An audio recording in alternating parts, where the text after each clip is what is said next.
날 위해 죽기까지 사랑하신 우리 예수님 전심으로 사랑하십니까? 치유하시는 예수님 정말 믿습니까? 믿음대로 될지어다라고 말씀하시는데 정말로 치유하는 주님의 능력이 여러분의 심신과 여러분의 가정과 생업을 치유하신다라고 하는 느낌이 오고 있습니까? 치유하는 주님의 은총비를 머금은 작은 조각구름이라도 지금 보이고 있습니까? 분명 하나님은 우리를 복되게 창조하셨고 하나님의 하나님 되심을 우리가 모두 체험하기를 원하십니다. 그래서 우리 예수님은 그 하나님의 뜻을 알기 때문에 영광고자까지 버리시고 날 위해 십자가 대속제물이 되어 주셨습니다. 진실로 하나님은 우리가 두려움에 삼키는 정도가 아니고 큰 기본으로 극복하고 운명조차도 극복하고 복된 미래를 열어가는 지평의 열쇠를 주시기 위해 부활까지 하셨습니다. 그 예수님 믿는다고 하면서도 웬일인지 하나님의 하나님 되심을 경험하는 데 실패하는 교인들이 너무 많아요. 하나님의 하나님 되심을 믿는다고 하면서도 체험하지 못하는데 결정적인 장애물이 무엇이냐? 고정관념입니다. 고정관념. 오늘 우리가 봉독한 말씀은 실은 요한복음 13장 1절부터 15절까지인데 4절만 읽었어요. 사실 이것은 우리만 하는 게 아니고 오늘 교회 학교에 있는 모든 중고등학생들 어린아이에 이르기까지 모두 상고하는 섬김에 관한 그런 말씀입니다. 오늘 원포인트 설교가 어른부터 아이까지 지금 똑같이 이루어지고 있는 거예요. 이 본문을 보면 베드로의 고정관념 이야기가 나옵니다. 베드로가 이르되 내 발을 절대로 씻지 못하시리이다. 아니 예수님이 씻어주시겠다는데 베드로는 이 세상 유행 풍조에 세뇌된 고정관념이 있는 거예요. 아이고 세상에나 어떻게 스승이 제자의 발을 씻깁니까? 그건 내 상식으로 이해할 수가 없습니다. 아이고 예수님의 행보조차도 베드로는 고정관념에 입각해서 판단해버린 겁니다. 여러분 어떻습니까? 베드로처럼 베드로 분명 예수님 그동안 따라다녔습니다. 근 3년 동안. 그런데도 여전히 고정관념 버리지 못하고 예수님 절대로 씻지 못한다 판단해버리는 거예요. 여러분 예수 그리스도 믿고 지금까지 예수 그리스도 따라다녔다고 말씀하십니다만은 여러분에게도 고정관념이 있으면 주께서 복음 전해주셔도 소망의 비전 주셔도 내가 상상 못할 은혜 주시려고 해도 아이고 절대로 그런 일은 가능하겠습니까? 안 됩니다. 주변에 보면 자신의 고정관념 그 안에 갇혀서 예수 믿는다고 하는 분들이 있어요. 소위 자기가 만든 우상이 있습니다. 거기에 성경 귀절 필요한 것 딱 만들어 놓고 그 우상을 예수라고 하는 이름 딱 붙여놓고 본인은 예수님 믿는다고 착각하는 겁니다. 그런데 그런 식의 고정관념을 가진 베드로의 발을 예수님이 씻겨주시는 섬김이 있자 이 섬김을 통해 베드로의 고정관념이 변화되더니 나중에 베드로는 칭찬과 영광과 존귀를 얻는 인생으로 다듬어져 갔습니다. 본받아야 될 섬김 첫째 뭐냐? 고정관념까지 치유하는 섬김입니다. 이 요한복음 13장 나오는 1장에 보면요, 우리 예수님께서 갈릴리로 가시는 중에 빌립이라는 사람 만나고 빌립을 만나자 나를 따르라라고 말씀하시니까 빌립이 아무런 토도 달지 않고 그대로 따라갑니다. 건강한 믿음은 뭐냐? 하나님이 말씀하시면 자꾸 토다는 거 아닙니다. 고정관념의 세상 유행 풍조에 세뇌돼서 말씀에 자꾸 토다는 건 병든 신앙이에요. 그러나 이 빌립은 나를 따르라 아멘 하고 가는 거고, 마치 여러분이 나만 예수 믿는 게 아니고 죽어가는 영혼 한 생명이라도 살리겠다며 한 생명 초천장치를 위해서 여러분이 기도하고 애쓰는 것처럼 빌립도 친구 나다나엘에게 예수님께 가자고 소개하려고 합니다. 그러자 이 나다나엘이 퉁명스럽게 말합니다. 우리 함께 읽어볼까요? 빌립이 나다나엘을 찾아 이르되 모세가 율법에 기록하였고 여러 선지자가 기록한 그 일을 우리가 만났으니 요셉의 아들 나사렛 예수니라. 나다나엘이 이르되 나사렛에서 무슨 선한 것이 날 수 있느냐. 나사렛에서 무슨 선한 것이 날 수 있어? 아니, 예수님 태어나셨는데도 나다나엘은 뭐라고 말해요? 고정관념 때문에. 아이고, 나사렛 시골 동네고, 아이, 우리 엘리트들, 율법 아는 사람들은 그 동네 우습게 알잖아. 아이, 그런 환경에서 무슨 선한 것이 날 수 있어? 라고 고정관념을 가지고 말하는 나다나엘이었습니다. 여러분, 고정관념은 새로운 지식을 받아들이는데 방해가 되는 거예요. 시대에 걸맞는 새로운 지식을 받아들여야 되는데 새로운 지식을 받아들이지 못한다는 얘기는 새로운 시대에 걸맞는 주의 놀라운 은총을, 새로운 포도주를 그야말로 받는데 장애가 된다고 하는 그런 말입니다. 무엇 때문에요? 고정관념 때문에. 그래서 고정관념을 버리지 못하는 한 새 역사 만드시는 주님과는 아무런 상관이 없습니다.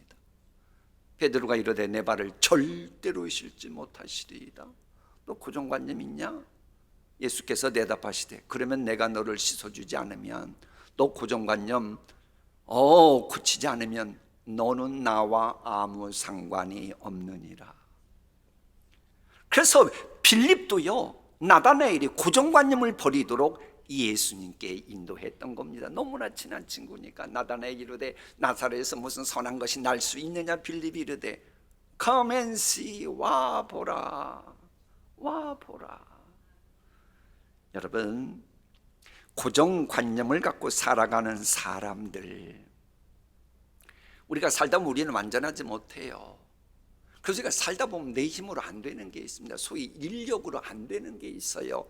살다 보면 인력으로 안 될 때 우리는 이 현실을 찢고 수직으로 임하는 하나님의 초자연적인 능력, 주의 도우심, 긍휼을 받아야 되는데 고정관념이 그걸 못하도록 딱 가로막는 거예요.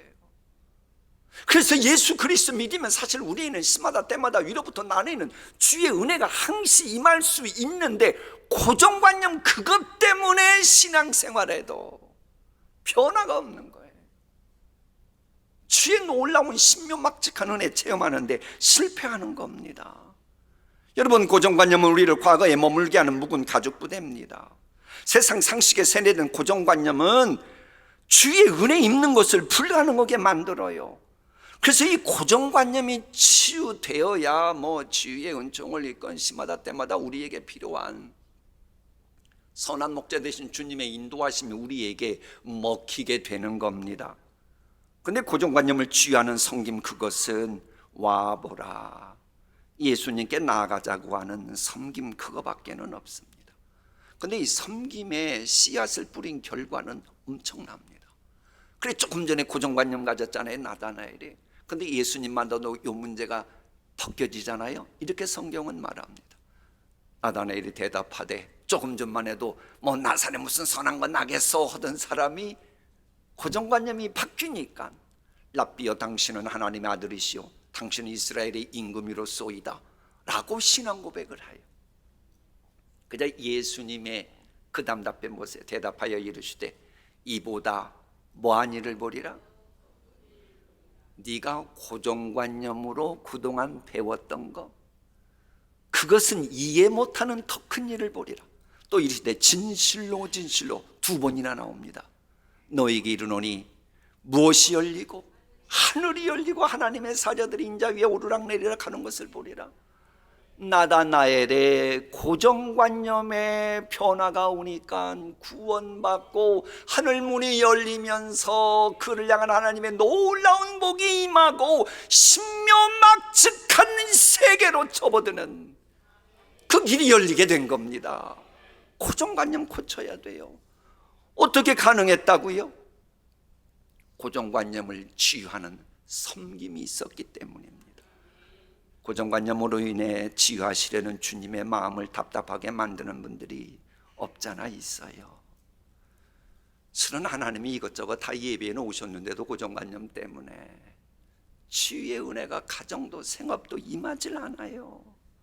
말로는 뭐 하나님 믿는다고 하면서도 실제로는 하나님의 말씀보다도 이해관계에 따라서 뭐 때로는 지연, 학연 뭐 자꾸 앞세우는 고정관념 이게 있으니까 되는 게 없는 거예요. 그런데 이 고정관념 고치는 것은 다시 말합니다. 스스로가 안 돼요. 누가 섬겨줘야 돼요. 섬기는 사람이 있어야 됩니다. 지금 우리 교회는 지위를 위해 섬길 분이 필요합니다.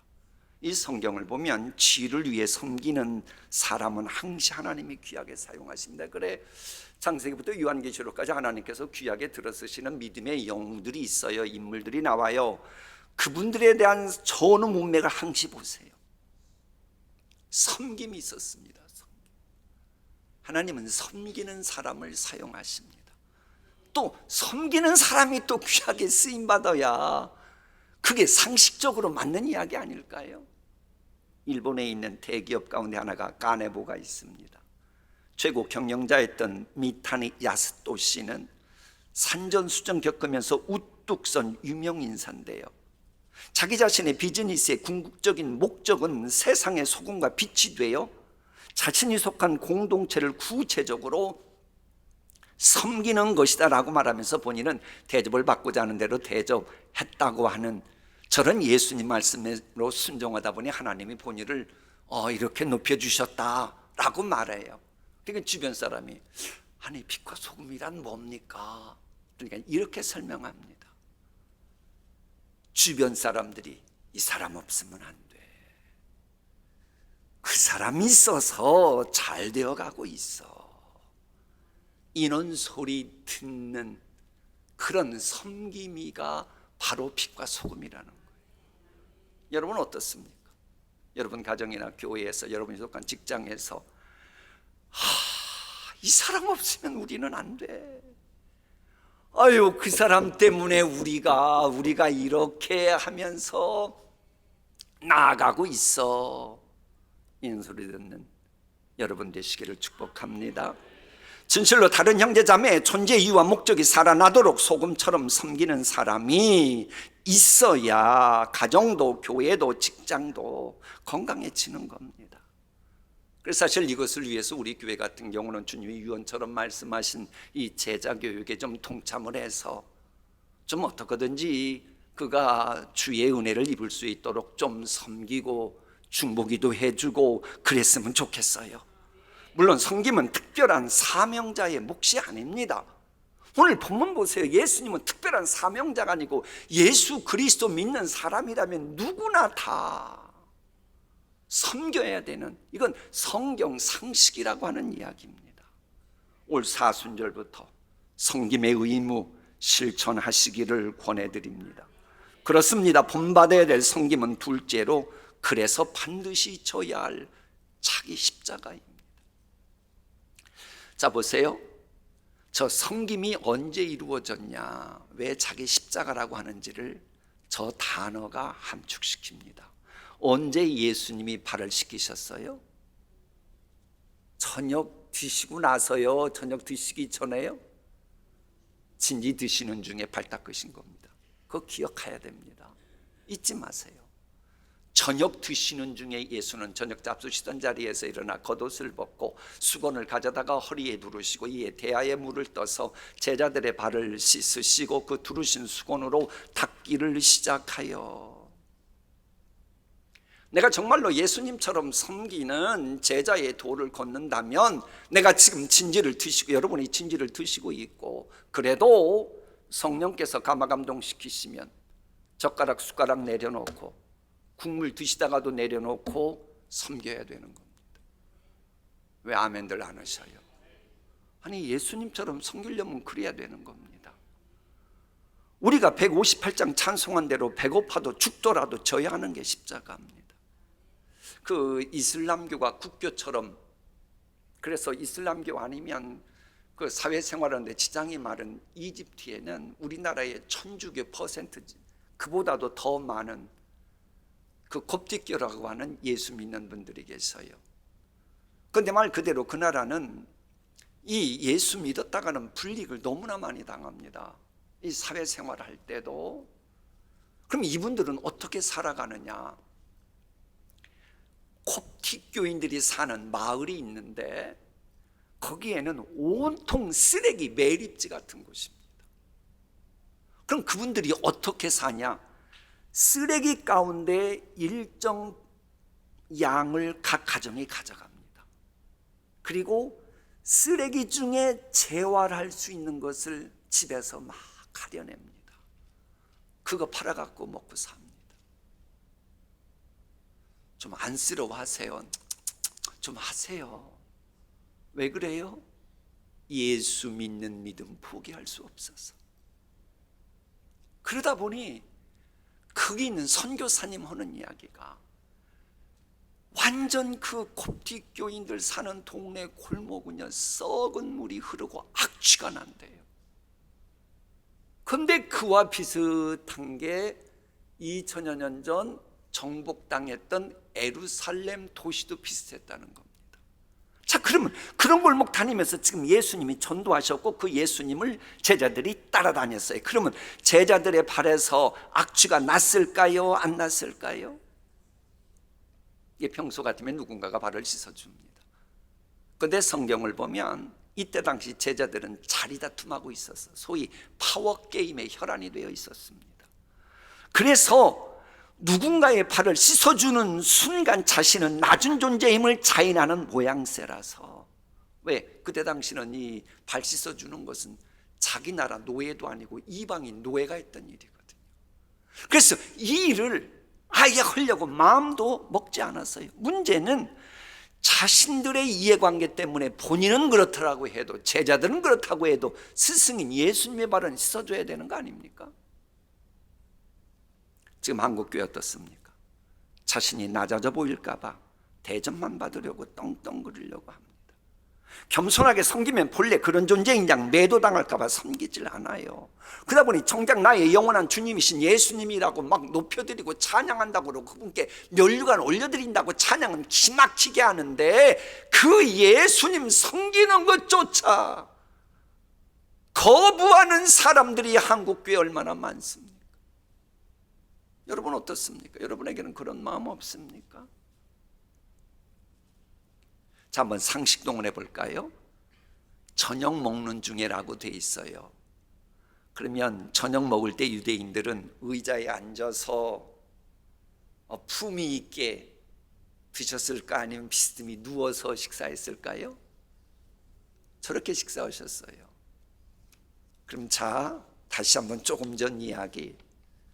썩은 물이 흐르고 악취가 나는 곳, 그때 당시는 여러분이 신은 신같이 좋은 신이 없었기 때문에 샌들을 신고 다녔는데 그럼 저 발에서 악취가 날까요? 안 날까요? 고린내, 꼬랑내가 코를 진동했을 겁니다.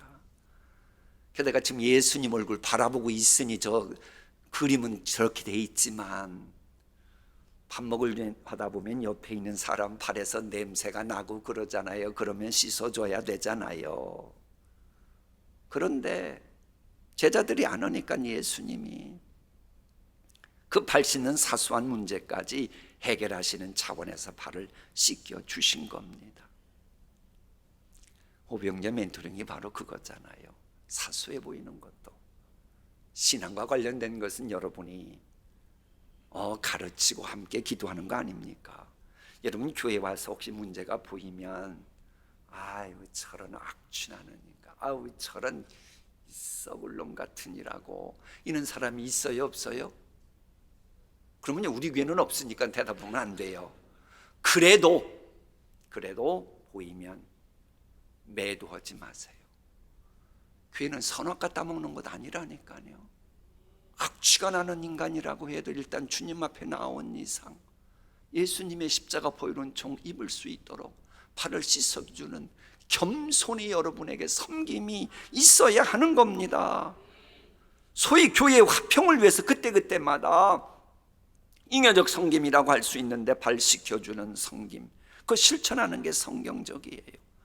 우리가 세파에 오염되어서 마음에 악취가 진동하는 세상 냄새가 풍기는 그런 교인처럼 모여도 무릎 꿇고 진리로 허리동이고 겸손의 수건으로 닦아줄 때에 섬김받는 분은 얼마나 기분 좋을까요? 본인도 알잖아요. 아이고, 나는 이렇고 그렇고 그런 인간인데, 그래도 동신교회 갔더니 내가 뭐라고 나를 이렇게 섬겨주네, 내가 이제 어떻게 살아가야 되지, 이런 고민을 하고 자존감이 높아져 가잖아요. 그럴 때 치유하시는 하나님이 함께 하시는 겁니다. 과연 그러한지 출애굽기로 가봅니다. 내 계명의 귀를 기울이며 내 모든 규례를 지키며 내가 애굽 사람에게 내린 모든 질병 중 하나도 너희에게 내리지 아니하리니 나는 너희를 치료하는 여호와임이니라. 저 말씀 잘 보세요. 내 계명의 요약은 앞축어는 사랑입니다.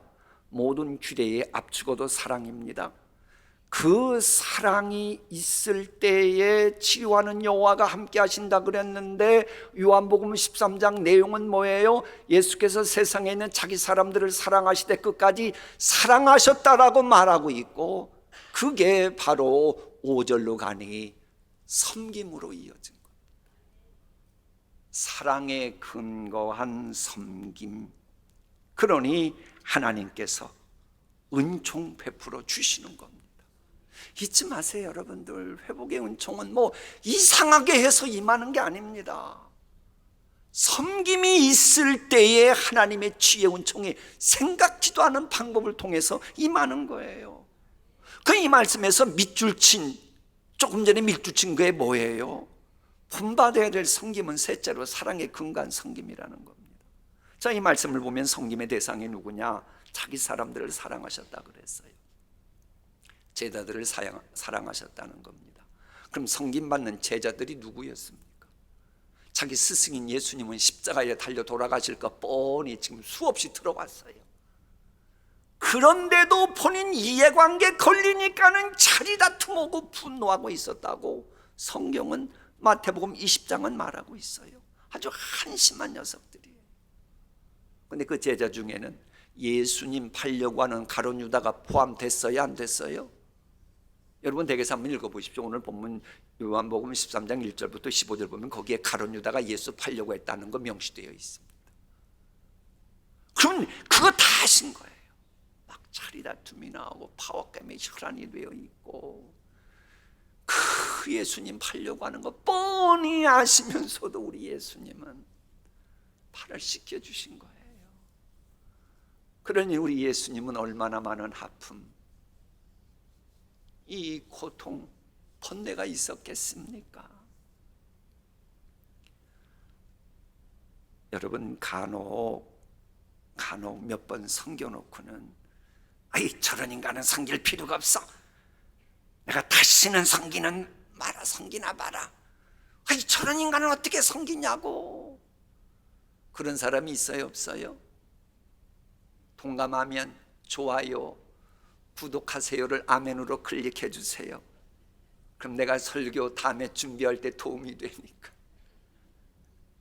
그저 몇 번 섬겨보고 안 되면 그만두는데, 섬기는 건 그건 세상 상식이 그러는 거고, 성경 상식은 이겁니다. 예수께서 사랑하시되 끝까지 사랑하시니라. 사랑으로 섬겨야 합니다. 섬김받는 대상이 한심해도 오래 참으면서 섬겨야 합니다. 온유한 마음 곧 본래 성질은 거친 야생마 같지만 나 자신의 정과 욕은 십자가에 못 박고 그야말로 고분고분한 마음으로 섬겨야 합니다. 예수 그리스도의 마음으로 섬기니 시기하지 않습니다. 섬기면서 자랑하지 않습니다. 섬기면서 막 상대방 무시하고 교만하고 무례히 행하고 그러지 않습니다. 그리스도의 마음으로 섬기는 것이기 때문에 내 사람 만들기 위해 섬기는 자기 구하지 않습니다. 그런 사람이니 내 뜻대로 안 들어준다고 막 성내고 악한 것 생각하고 그러며 섬기지 않습니다. 오히려 진리이신 예수님의 사람 만들기 위한 것이기에 불의한 의도 싫어하고 진리를 기뻐하면서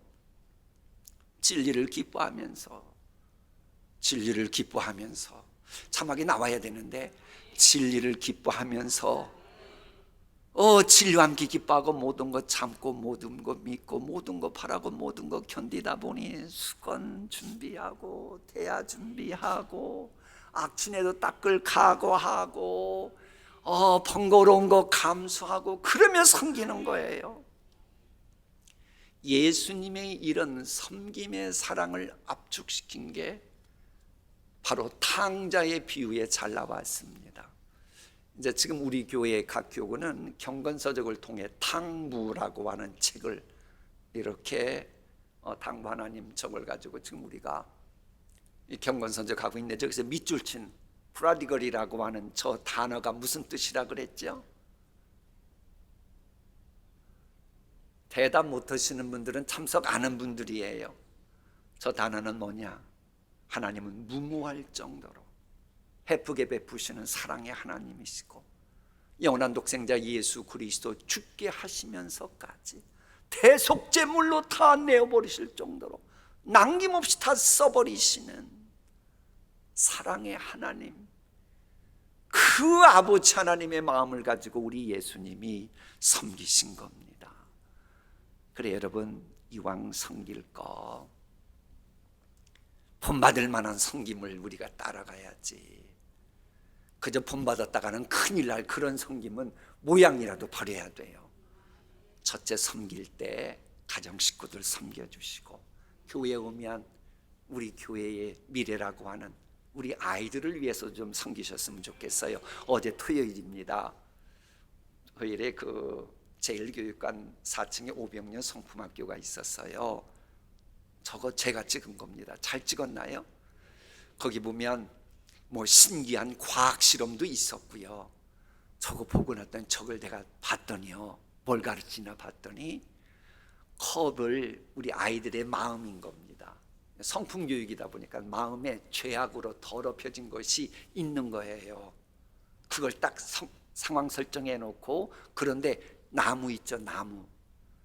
예수님의 십자가 보혈로 우리의 마음을 깨끗게 하면 저렇게 깨끗한 물이 된다라는 거예요. 저게 진짜라니까요. 저렇게 더러운 물이 저거 좋으니까 저렇게 하얗게 됐다니까요. 아니, 모르면 성경학교 선생님한테 물어봐요.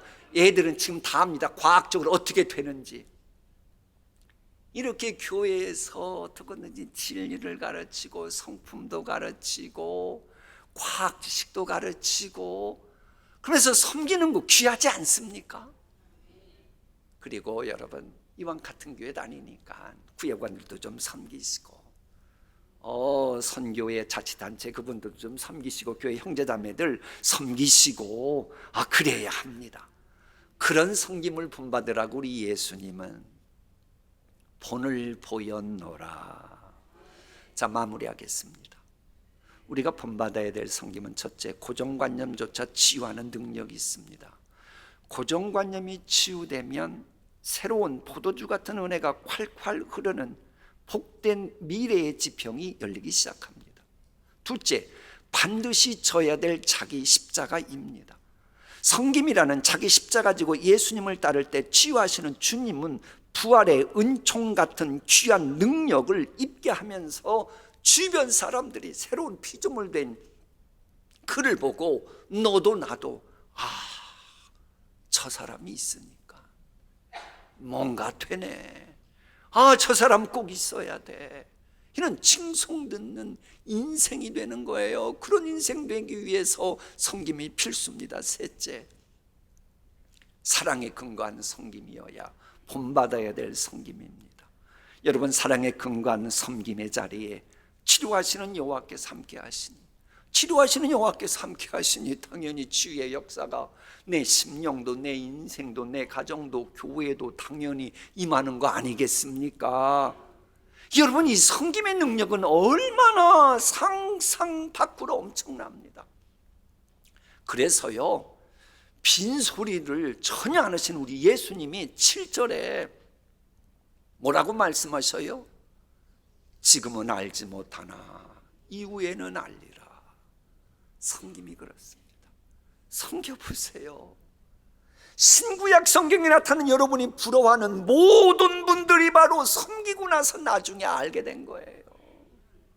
우선 교회에서부터 그렇게 하시자고요. 이런 은혜가 우리 모두에게 임하면 존재 이유와 목적도 빛을 발하는 부흥의 역사도 일어납니다. 자, 오늘의 말씀을 세번역 성경으로 함께 읽고 마치겠습니다. 시작. 주이며 선생인 내가 너희의 발을 씻겨 주었으니 너희도 서로 남의 발을 씻겨 주어야 한다. 내가 너희에게 한 것과 같이 너희도 이렇게 하라고 내가 본을 보여준 것이다. 아멘. 기도하십니다.